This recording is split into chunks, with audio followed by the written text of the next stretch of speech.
রহমতুল্লাহ আলাইহির দূরদর্শিতার বলে হযরত রহমতুল্লাহ আলাইহির অত্যন্ত সূক্ষ্ম চিন্তাধারার ফলে এই জামিয়া ইসলামিয়া তৈয়্যিবা, তাহলে এই জামিয়া ইসলামিয়া তৈয়্যিবিয়া হযরত রহমতুল্লাহ আলাইহি একান্ত আলোচনার মধ্যে আমার মনে আছে মৌলানা শাহাবুদ্দিন সাহেব আমরা একান্ত আলোচনার যে সময় সংবিধান বানাইছি আমরা ওই সময় আলোচনার মাঝে বিভিন্ন সময়ে আমার দৈনন্দিন ডায়েরির মাঝে লিখিত আছে যে হযরতে এই মাদ্রাসাটারে এটা ইউনিক মাদ্রাসা, এটা আনকমন মাদ্রাসা হিসাবে তুলিয়া ধরা এবং সমস্ত ভারত যেন তার সবকে আদিন পৌঁছে।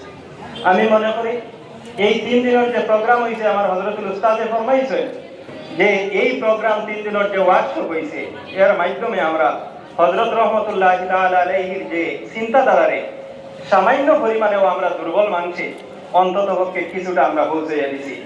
আমরা আশা করি আপনারা যদি সমাজ আমরা তৃণমূল স্তর থেকে প্রত্যেকে যদি এই মাদ্রাসার প্রতি আমরা যদি লক্ষ্য থাকে, এই মাদ্রাসার প্রতি যদি আমরা সুচিন্তাধারা রাখি যদি, তাহলে এই মাদ্রাসা আরো সম্মুখের দিকে অগ্রসর হইব। আমি যতটুকু এই মাদ্রাসার লোকে সম্পর্কিত তাকিয়া উপলব্ধি করছি এই মাদ্রাসার মধ্যে অত্যন্ত যোগ্য কাবিল কদর আসাতিদায়ে কেরাম আছে।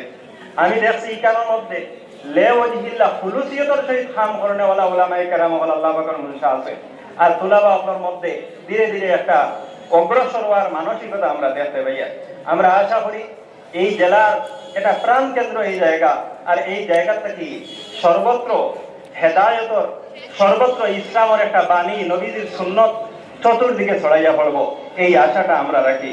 আল্লাহ পাক পরবর্তীকারে আলমে আমরার বড় হলোর ছত্র ছায়ায় আমরা যাতে এই মিশনটারে সম্মুখের দিকে অগ্রসর করতাম পারি এর লাগিয়ে আমি আপনারা প্রত্যেকের কাছে দোয়া এবং সর্বাঙ্গীন সহযোগিতারে কামনা করিয়া আপনারা সহযোগিতা করার কারণে এই মাদ্রাসার মাঝে বিভিন্ন সময়ে বিভিন্ন ধরনের আমরা প্রোগ্রাম করিয়া সম্মুখের দিকে অগ্রসর হইয়া আপনারা যদি সহযোগিতা না থাকতো তাহলে এটা সম্ভব হইত না।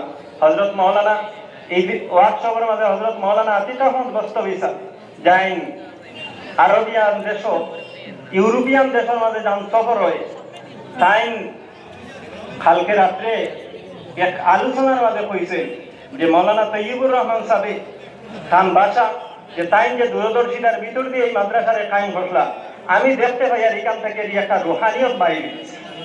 আমি আশা রাখি হযরত মাওলানা আতিক আহমদ বস্তবী সাহেব দামাত বারাকাতুহুর কথা আমরা অন্তত ওকে আমরা জীবনের মাঝে বাস্তবায়িত হইত এটা দেখিয়া দিতাম। আমরা আরো যত মাদারিস ইসলামিয়া হল আছে সবটারে জীবিত রাখার লাগিয়া আমরা দৃঢ় পদক্ষেপ গ্রহণ করতাম, এর লাগিয়ে আমরা আপ্রাণ চেষ্টা করতাম। এই আশাটা আপনার খেদমত আমি রাখিয়া আমি সক্রিয় করবার প্রয়োজন মনে করিয়া না যেখানে বড় হল আছে আমি আমার সামান্য আলোচনারে ওখানে শেষ করলাম। ওয়া আখিরু দাওয়ানা আনিল হামদুলিল্লাহি রাব্বিল আলামিন। মোবারকবাদ মৌলানা জালালউদ্দিন চৌধুরী সাহেব।